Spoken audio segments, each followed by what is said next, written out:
Olá, queridos, tudo bom? Então, aula para o 7º ano, reinos e vivos, tá? Nós temos 5 reinos. O que são esses reinos? Lembra da nossa aula anterior de taxonomia, onde eu falei dos reinos, quando os seres vivos são agrupados, cada um no seu quadrado? Então, esses reinos são seres vivos formados por célula, né? Todos que fazem parte desses 5 reinos são formados por célula. Nós temos 5.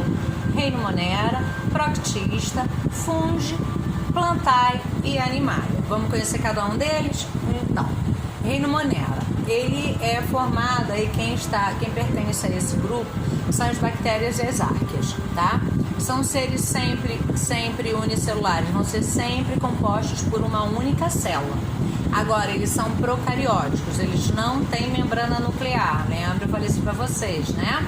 E outra, eles podem ser heterótrofos, na sua grande maioria, eles não produzem alimento, mas eles também podem ser autótrofos e produzirem seu próprio alimento. Mas lembrando que na grande maioria vão ser heterótrofos, não produzem seu próprio alimento. Então, característica do reino Monera, unicelular, procariótico, na grande maioria não produzem seu próprio alimento, são heterótrofos e alguns sendo autótrofos. Segundo reino, o reino protista. O reino protista também nós temos 2 cidadãos aí pertencendo a esse grupo, que são os protozoários e as algas. Sim, as algas pertencem a esse grupo. Alguns anos atrás, alguns 1000 anos atrás, as algas elas eram classificadas no reino Plantae, né? Porque quando você olha uma alga lá no mar, você fala assim, isso é planta, professora? Não, não é. Né? Você sabe que para ser classificado, né, dentro desse reino foi feito um estudo celular e aí percebeu que existe uma diferença muito grande da alga para uma planta.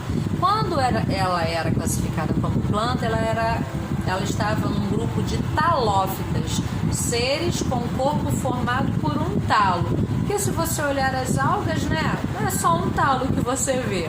Bem, só que é muito além disso. Quando você vai se aprofundar e estudar a célula que forma esse ser vivo, percebe que ela é diferente. Então, as características das algas, elas são eucarióticas, né? Elas têm membrana nuclear, diferente do reino Monera que não tem. Elas podem ser uni ou pluricelular, tá? Existem algas unicelulares e algas pluricelulares, tá? Outra questão também é que as algas produzem seu próprio alimento, são autotróficas fotossintetizantes, elas produzem seu próprio alimento através da fotossíntese. Agora, e os protozoários? Os protozoários também são eucarióticos, só que eles não produzem seu próprio alimento e só podem ser unicelulares. Então veja que tem diferença dentro do grupo.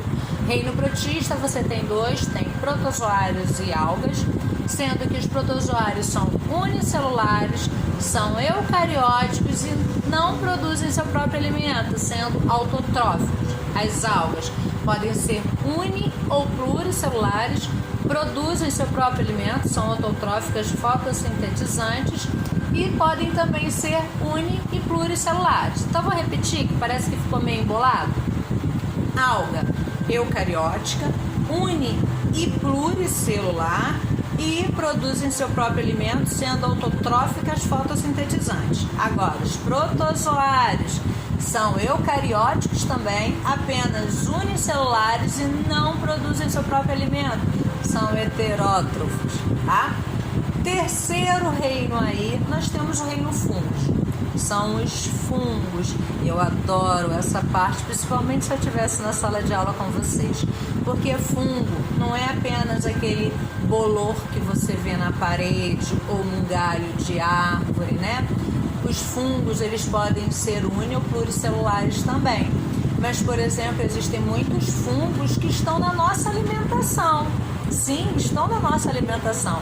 Aquele champignon que a mamãe coloca no estrogonofe, que é um bafafá, uns gostam, outros não. O champignon é um tipo de fungo. Quer ver outra questão também? Por exemplo, o seu pão, ele é feito de fungo. A massa da pizza, aquele fermento biológico que a mamãe coloca para a massa crescer, é justamente isso, né? Os fungos começam a se alimentar tá? E eles estão realizando respiração celular e por isso fazem com que a massa cresça. Então, existem fungos aí que fazem parte da nossa alimentação e são muito gostosos, né? Na comida japonesa tem vários. Bem, então, reino fungi, representantes os fungos. Característica: uni ou pluricelulares. Também são eucarióticos, também têm membrana nuclear e eles não produzem seu próprio alimento, eles são heterótrofos. Bem, se eu estivesse na sala de aula com vocês, eu ia falar assim, ó, quando você pega aquele pão de forma, né, lá tarde da noite, vai fazer aquele misto quente, tem um pão mofado, aí o que você faz? Você pega 2 pãezinhos, joga fora e aproveita o restante? Lembra que fungo é unicelular, hein? O que você tá vendo aí pode ter um monte escondido naqueles pães que você acha que tá bom. Então, se você encontrar um pãozinho mofado dentro do pacote, não utiliza nenhum, tá? Bem, vamos lá. Quarto reino, reino plantae, são os vegetais, né? E aí, quando você imagina em vegetal, você imagina vários, né? De vários tamanhos, de várias espécies. Uns a gente come, outros só nos dão sombra. Tem até vegetais venenosos, né? Bem, então vamos lá. Eles são eucarióticos, também tem membrana celular. Nesse só tem pluricelular, multicelular. Não tem vegetal formado por uma única célula, hein? Olha a diferença aí das algas. Foi por isso que elas saíram desse grupo. Porque a alga tem unicelular, não só por isso, tá? Pelas características celulares também. Porque a parede da célula do fungo, lembra que eu te falei isso? Tem célula animal e célula vegetal. Célula animal, membrana plasmática, citoplasma e núcleo. Célula vegetal, parede celular, membrana plasmática, citoplasma e núcleo. Então, agora vamos fazer uma comparação do fungo, das algas para as plantas. Então, as plantas você acabou de ver, parede celular, membrana, citoplasma e núcleo. Olha os fungos, parede celular, membrana, citoplasma e núcleo. Bem, só que aí, quando a gente percebe, quando a gente vai olhar mais a fundo através do microscópio, a gente vê que a parede celular das plantas é feita de celulose e a parede celular das algas tem uma outra formação diferente das plantas, tá? Por exemplo, os fungos também têm parede celular, é formado de quitina, tá? Bem, então vamos lá. Eles produzem seu próprio alimento, né? São autotróficos, fotossintetizantes ou autótrofos, como você preferir, né? Então as plantas são eucarióticas, têm membrana celular, são pluricelulares e produzem seu próprio alimento. São autótrofas, fotossintetizantes. E por último, agora, mas não menos importante, o nosso reino animal. Quem representa esse reino? Todos os animais, né? E aí de infinitos tamanhos, posições, nós temos os seres humanos, nós temos peixes, nós temos aves, nós temos anfíbios, répteis, insetos. Então aí é uma classe muito grande, é um reino muito grande, né? Bem, então vamos lá, esse você sabe. Quais são as características gerais do reino animal? Nós somos eucarióticos, sim, nós temos membrana nuclear, somos todos pluricelulares e não produzimos o nosso próprio alimento, certo? Bem, então esses são os 5 reinos. Reino Monera, bactérias e arcas, reino protista, os protozoários e as algas, reino fungi, os fungos, reino plantae são os vegetais e reino animalia são os animais. Perfeito? Agora, existe um outro ser vivo que é acelular. Você sabe o que significa isso, não sabe? Eles não têm o corpo formado por célula. Aí você vai falar assim, professora, então não é ser vivo. Só é ser vivo quando tem o corpo formado por célula. Bem, os vírus são considerados seres vivos, né? Porque eles se reproduzem, né? Nós temos um aí que está dando o que falar, que é o o Covid-19, né, o coronavírus, que ele é transmitido através do ar, né? Se uma pessoa infectada estiver falando e sair gotículas, né, que como sempre sai, né, ela pode infectar a pessoa mais próxima e através das nossas mãos aí, por isso a gente anda lavando bastante as mãos. Bem, mas muitos vírus podem ser transmitidos assim, por exemplo, o vírus da gripe, né? O vírus da gripe, você funga o nariz, você soa o nariz e olha a mão mais uma vez suja, e a gente espera que com essa quarentena, com essa modificação de vida, a gente pelo menos aprenda a higiene, né? Nós temos que limpar muito bem as nossas mãos, porque nós podemos estar aí transmitindo doenças através dela. Bem, voltando para o vírus, voltando para falar do vírus e não da Covid-19, porque já está demais. Bem, vamos lá. São acelulares, como eu falei para vocês. Eles não têm o corpo formado por célula. Aí você vai dizer, mas o que ele é formado? Já mostrei para você na sala de aula. Ele tem uma proteção, ele protege a sua informação genética que está lá dentro. Aqui, a informação genética está lá dentro. Você fala assim, então é uma célula. Não. Porque essa proteção, essa membrana, essa cápsula que protege a informação genética, ela é chamada de capsídeo, diferente da célula, que tem uma membrana plasmática. Qual a diferença da membrana plasmática para o capsídeo? Então, o capsídeo, ele é uma cápsula de proteína, tá? Ele é uma cápsula de proteína. Alguns vírus têm proteína e gordura, como é o caso do coronavírus. Alguns vírus têm proteína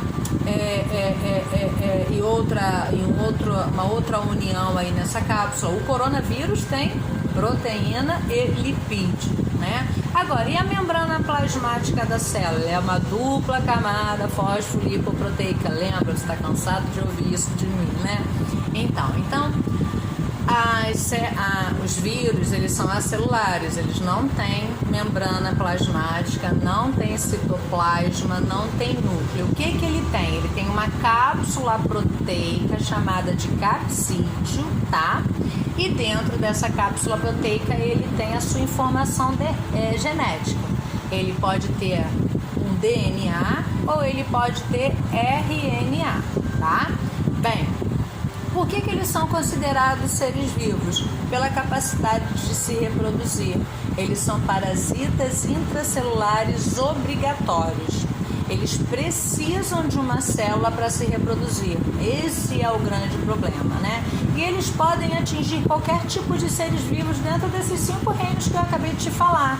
O vírus não vai só acometer você, que é ser humano, de doença. Pode acometer seu cãozinho, pode acometer uma planta, pode uma bactéria, um fungo, tá? O vírus precisa de uma célula para se reproduzir. Então, eles são parasitas intracelular dentro da célula obrigatório. Por isso, ele é considerado ser vivo para muitos cientistas. Por quê? Porque ele tem a capacidade de se reproduzir. Queridos, os vírus, eles são muito pequenos. Você fala assim, professora, menor do que uma célula que a gente não consegue ver? Sim, bem menor. Para você ter ideia, com um microscópio rudimentar, se você pegar uma casca de uma cebola, você consegue observar as células vegetais da cebola. Mas se essa mesma cebola estiver infectada por algum tipo de vírus, você não consegue visualizar nem com um microscópio óptico, né? Precisou aumentar muito a capacidade do microscópio para que pudesse enxergar um vírus. Ele é de um tamanho, eles medem mais ou menos 20 nanômetros. O que seria isso, professora? Eu vou pegar minha reguinha. Tá vendo minha reguinha aqui, né? Vocês estão vendo aqui, cadê a minha câmera? Tá vendo? Aí vocês têm aqui, né, 1 centímetro. E aqui vocês têm milionésimos, não é isso? Nanômetro é menor do que milionésimo, bem menor que isso, bem menor que isso. Então, um vírus, ele pode medir aí 20 nanômetros, tá, queridos? É uma medida muito pequena. E aí, como é que eles foram descobertos? No seu livrinho tem até uma historinha lá contando o cidadão, ele descobriu, né, ele percebeu a presença de um ser vivo ao qual ele não conhecia na folha de tabaco. Sim, a folha que a gente não, né? As fábricas utilizam para fazer o cigarro. Ele percebeu que aquela folha estava doente e começou a estudar qual era a bactéria que estava, né, adoecendo aquele tabaco. Bem, ele fez de tudo para conseguir visualizar a bactéria causadora da doença do tabaco e não conseguiu, porque nenhum microscópio conseguia visualizar. Bem, em 1897 veio um outro cidadão com um tipo de, como é que se fala? Fazendo tipo uma filtragem, um material que dava para filtrar, naquela época, né, em 1897, que dava para filtrar os menores seres vivos para que ele pudesse estudar. E aí ele viu que não conseguia filtrar, nada ficava nesse seu filtro. Aí ele achou que era uma toxina. Não, então isso aqui que causa essa doença do tabaco é uma toxina e qual a gente não conhece. Querido, só em 1940, tá? Com o avanço da tecnologia, a ampliação do microscópio, né? Aí eles conseguiram ampliar muito mais, aumentar muito mais o que o microscópio podia ver. E foi só em 1940 que eles conseguiram visualizar o primeiro vírus, que era o que causava a doença do tabaco. Só assim conseguiu perceber que existia um outro ser vivo que causava doença nas pessoas, né? Que causava algum malefício e que não tinha um corpo formado por célula e que era bem menor do que tudo que nós já conhecíamos até então. Bem, nós temos aí algumas doenças causadas pelo vírus, né? Nós temos a gripe, né? Os nossos idosos, os professores, né?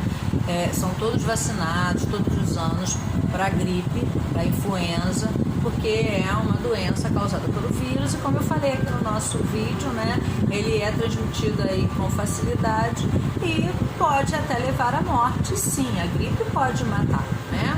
Nós temos a AIDS, também é uma outra doença causada pelo vírus, por um vírus, né? Um outro tipo de vírus, igual tem célula, não tem célula animal, não tem célula vegetal. Vírus também, existem vírus de formatos diferentes, tamanhos diferentes. Existem vírus bem pequenininhos, outros um pouco maiores, mas tudo lá dentro dos 20 nanômetros. E aí, o vírus da AIDS, ele é passado através das relações sexuais ou através da transfusão sanguínea, né? Ele não é passado pelo ar, né? É quando o vírus da AIDS entra no corpo do cidadão, ele atinge o seu sistema imunológico. Atingindo o seu sistema imunológico, o cidadão fica à mercê, não consegue mais produzir anticorpos. E muitas das vezes uma pessoa HIV positivo, ela não morre de AIDS, mas ela morre de outras doenças porque o seu corpo não tem mais a capacidade de produzir anticorpos, não tem mais a capacidade de se proteger. Outro também, né? Eu estou dando só algumas doenças causadas por vírus. Outra doença também, que é a bambambam do nosso país, né? Que o tempo todo a gente está aí se preocupando com ela, é a dengue, né? Dengue, zika, chikungunya. Essa também não é pega pelo ar, né? É através de um mosquito, picada de um mosquito contaminado. E aí nós temos que separar aqueles 5 minutinhos para ver onde tem água empoçada, se preocupar com o lixo, né? Não deixar nada que possa empoçar água, porque o mosquito da dengue, ele se reproduz em água parada e sim, a dengue, a chikungunya e a zika pode matar também, né? As dengue já evoluiu, já tem dengue 1, tipo 2, tipo 3, hemorrágica. Aí vieram essas outras novas doenças, zika, chikungunya. Quem já teve chikungunya, eu nunca tive, graças a Deus, assim quero permanecer. Mas dizem que são dores nas articulações terríveis e mesmo depois de curado da doença, você ainda segue aí por um bom período sentindo essas dores articulares, né, nas articulações. A febre amarela também deu um susto aí, coisa de uns 2, 3 anos atrás no nosso país, né? Também é causada por um mosquito, né? E também, ela tem esse nome, febre amarela, porque deixa a pessoa amarela aí, porque ele ataca o fígado e a pessoa, né, fica hepática. E claro que eu não posso deixar de falar do Covid-19, né? É a estrela do momento, mais uma estrela que não tem nada a ver, que eu não tô nem aí pra ela, que eu gostaria que ela morresse o mais rápido possível, acho que eu e todos nós, né? É causada por um vírus, coronavírus, ele tem esse nome porque as células, olha, o seu corpo, o seu capsídeo, tem umas espécies de coroinhas, né? Por isso coronavírus. Ele, a sua cápsula, o seu capsídeo é formado de proteína e lipídio, gordura, e por isso que o álcool em gel e o sabonete matam ele muito facilmente. Porque quando você lava sua mão com sabonete, é a mesma coisa quando você vai lavar a louça com detergente. O detergente não quebra gordura, não consegue tirar a gordura daquela frigideira cheia de gordura. Então, quando você lava sua mão com o sabonete, você consegue quebrar a parede do vírus, né, que é feita de lipídio, de gordura, e aí seu material genético fica solto e morre, porque o material genético é algo muito, muito sensível. Bem, queridos, espero que vocês tenham entendido tudo que eu falei para vocês. Está no seu livrinho, da página 70 até a página 84 e exercício para casa, página 85, tá? Como eu falei com vocês na sala de aula, façam no seu caderninho e envie para mim no meu e-mail para que eu possa corrigir com vocês, tá bom, meus amores? Lembrando dos reinos: reino Monera, reino Practista, reino Fungi, Plantae e Animalia, e os vírus, que são seres acelulares. Beijos, bons estudos para vocês. Tchau, tchau.